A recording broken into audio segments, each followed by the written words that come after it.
ওম শান্তি। আজকের আলোচনার গভীরে যাওয়ার আগে মুরলির একটা মূল ভাবনা দিয়ে শুরু করা যাক। মিষ্টি বাচ্চারা বাবা যা, বাবা যেমন, তাকে যথাযথভাবে চিনে তাকে স্মরণ করো। এর জন্য নিজের বুদ্ধিকে প্রশস্ত করো। এই একটা কথাই আজকের আলোচনার সুরটা ঠিক করে দেয়। মানে এক গভীর উপলব্ধির আহ্বান। আজ আমরা ব্রহ্মাকুমারীদের জ্ঞান দর্শন, যা মুরলি নামে পরিচিত, তার গভীরে যাব। আপনি যদি এই দর্শনের সাথে পরিচিত নাও হন, ভয় পাবেন না। আমরা চেষ্টা করব এর মূল ধারণাগুলো সহজভাবে তুলে ধরতে, যা হয়তো আপনার প্রতিদিনের জীবন নিয়ে ভাবনার নতুন খোরাক যোগাবে। আপনি খুব সুন্দরভাবে বিষয়টা শুরু করলেন। আজকের মুরলি সত্যি আমাদের চিন্তার জগতে একটা বড়সড় ঝাঁকুনি দেয়, আমাদের এক রূপান্তরের যাত্রা পথে নিয়ে যায়। পুরনো দুনিয়াকে ভুলে নতুন দুনিয়ার জন্য নিজেকে প্রস্তুত করার কথা বলা হয়েছে। তবে এই ভুলে যাওয়া মানে দায়িত্ব এড়িয়ে যাওয়া নয়, বরং এক উচ্চতর চেতনায় স্থিত হয়ে নিজের সব কর্ম করা। চলুন এই বিষয়গুলোই এক এক করে খতিয়ে দেখি। অবশ্যই। মুরলিতে প্রথমেই একটা প্রশ্ন তোলা হয়েছে, বাবাকে দীনানাথ কেন বলা হয়? সাধারণভাবে আমরা তো ভাবি যিনি গরিব দুঃখীদের টাকা বা কাপড় দিয়ে সাহায্য করেন তিনিই হয়তো দীনানাথ। কিন্তু এখানে কি সেই কথাই বলা হচ্ছে? এটা একটা চমৎকার প্রশ্ন, কারণ এখান থেকেই চিন্তার বদলটা শুরু হয়। মুরলি এখানে জাগতিক আর আধ্যাত্মিক সাহায্যের মধ্যে একটা স্পষ্ট পার্থক্য তুলে ধরেছে। এখানে দীন বা গরিব বলতে তাদের বোঝানো হয়নি যাদের টাকা পয়সা নেই, বরং তাদের কথা বলা হয়েছে যারা আধ্যাত্মিকভাবে গরিব। আধ্যাত্মিকভাবে গরিব মানে? মানে যারা জ্ঞানের অভাবে পতিত বা দুঃখী হয়ে পড়েছে। বাবা তাদেরকেই অবিনাশী জ্ঞান দান করে পবিত্র করেন। আর এটাই হলো আসল সাহায্য। বস্ত্র বা অর্থদানের মতো জাগতিক সাহায্যকে এখানে আসল সাহায্য বলা হচ্ছে না, কারণ ওটা তো ক্ষণস্থায়ী। এটা তো একটা বেশ চমকপ্রদ ধারণা। তার মানে আমাদের সমাজের সবচেয়ে সফল এবং প্রভাবশালী ব্যক্তিরাও আধ্যাত্মিক দৃষ্টিকোণ থেকে দীন বা গরিব হতে পারেন। এই ধারণাটা তো আমাদের সফলতা বা সম্পদের সংজ্ঞাকেই চ্যালেঞ্জ করে বসে। মুরলিতে অনাথ আর সনাথ শব্দ দুটোও ব্যবহার করা হয়েছে। ঠিক এই জায়গাতেই মুরলির গভীরতা।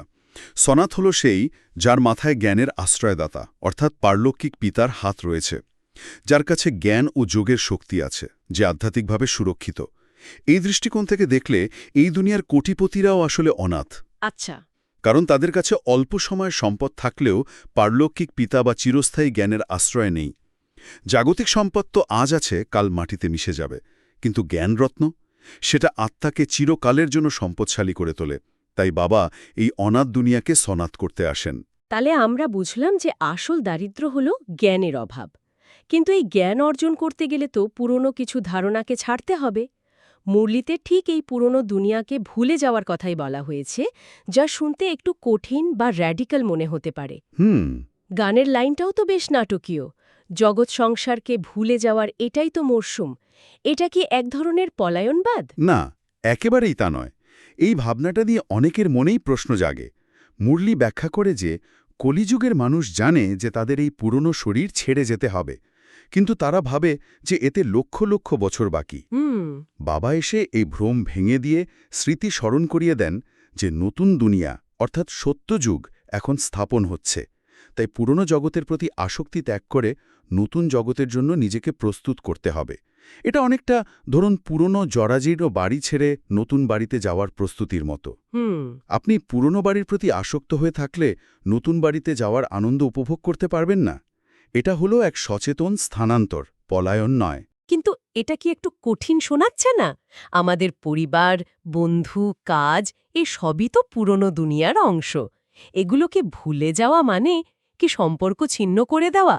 সাধারণ মানুষের জন্য এটা কতটা বাস্তবসম্মত? আপনি খুব বাস্তব একটা প্রশ্ন তুলেছেন। ভুলে যাওয়া মানে দায়িত্ব ছেড়ে দেওয়া বা সম্পর্ক ছিন্ন করা নয়। এটা একটা মানসিক অবস্থা। এটা অনেকটা একজন দক্ষ সার্জনের মতো। অপারেশন করার সময় তিনি সম্পূর্ণ মনোযোগ দেন, কিন্তু রোগীর প্রতি আবেগ বা আসক্তিতে জড়িয়ে পড়েন না। যদি পড়েন তাহলে তার হাত কাঁপবে। ঠিক। আমাদেরও সংসারের কাজগুলো ঠিক সেই রকম, নিরাসক্ত হয়ে কিন্তু ভালোবাসা আর দায়িত্বের সাথে করতে বলা হয়েছে। মনটা বাবার স্মরণে রেখে সব কাজ করা। কিন্তু এই স্মরণযাত্রা তো সহজ নয়। মুরলিতেই বলা হয়েছে অনেকেই ভুলে যায় যে শিব বাবা ব্রহ্মার শরীরের মাধ্যমে কথা বলছেন। মায়া বারবার এই স্মৃতি ভুলিয়ে দেয়। এই বিষয়টা মানে শিব বাবা আর ব্রহ্মার ব্যাপারটা যারা নতুন শুনছেন তাদের জন্য একটু পরিষ্কার করে বললে ভালো হয়। অবশ্যই এখানেই বিষয়টা খুব সূক্ষ্ম এবং প্রশস্ত বুদ্ধির প্রয়োজন। শিব বাবা হলেন নিরাকার পরমাত্মা, যিনি জ্ঞানের সাগর। তিনি নিজে শরীর ধারণ করেন না। তিনি যখন জ্ঞান দেন তখন প্রজাপিতা ব্রহ্মা, যিনি একজন মানুষ, তার শরীরের আধার নেন। আচ্ছা। অর্থাৎ কথা বলছেন শিব বাবা, কিন্তু মুখ ব্যবহার করছেন ব্রহ্মার। মুরলিতে একটা খুব সুন্দর উদাহরণ দেওয়া হয়েছে। কেউ হয়তো প্রশ্ন করে, বাপদাদা কি গরম পোশাক পরেন?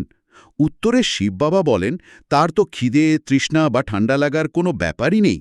তিনি এইসব শারীরিক অনুভূতির ঊর্ধ্বে। তিনি নির্লিপ্ত বা অভোক্তা। তিনি যার শরীরে প্রবেশ করেছেন সেই শরীরটার ঠান্ডা লাগতে পারে, তাই সেই শরীরকে পোশাক পরানো হয়। ও, বুঝতে পারছি।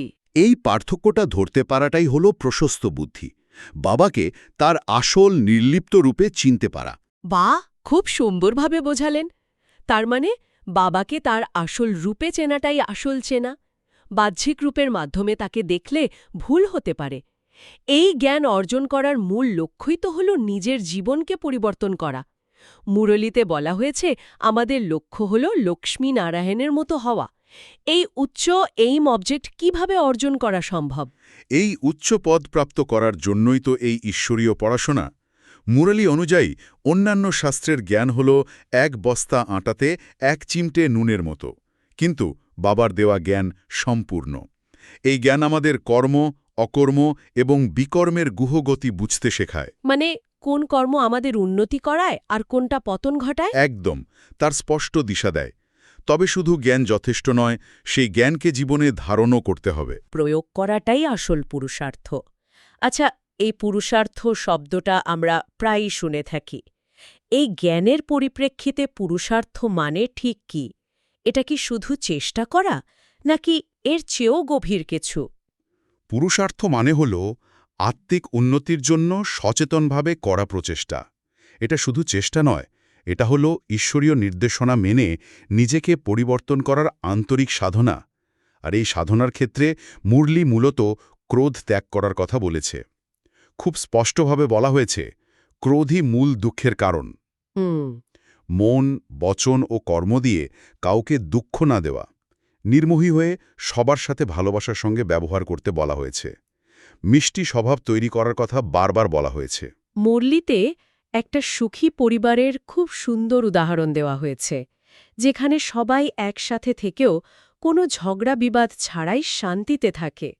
তারা নাকি মনে করে যেন স্বর্গ তাদের কাছে ধরা দিয়েছে। হ্যাঁ, ওই উদাহরণটি খুব গুরুত্বপূর্ণ। এটি দেখায় যে স্বর্গীয় পরিবেশ এখানেই, এই পৃথিবীতেই তৈরি করা সম্ভব। বুদ্ধিতে যখন স্বর্গের একটা পরিষ্কার ছবি থাকে, তখন সেই রকম সংস্কার তৈরি করার চেষ্টাও থাকে। তবে মুরলী এটাও মনে করিয়ে দেয় যে স্বর্গে যাওয়ার জন্য যে প্রকৃত স্বভাব সংস্কার প্রয়োজন, তা সচরাচর দেখা যায় না। তাই এই পুরুষার্থের প্রয়োজন। অর্থাৎ স্বর্গীয় দুনিয়ায় যাওয়ার জন্য স্বর্গীয় সংস্কার বা গুণাবলী এখানেই তৈরি করতে হবে। প্রতিটি কর্ম, প্রতিটি ব্যবহার সেই লক্ষ্যের দিকে এক একটি পদক্ষেপ। একদম।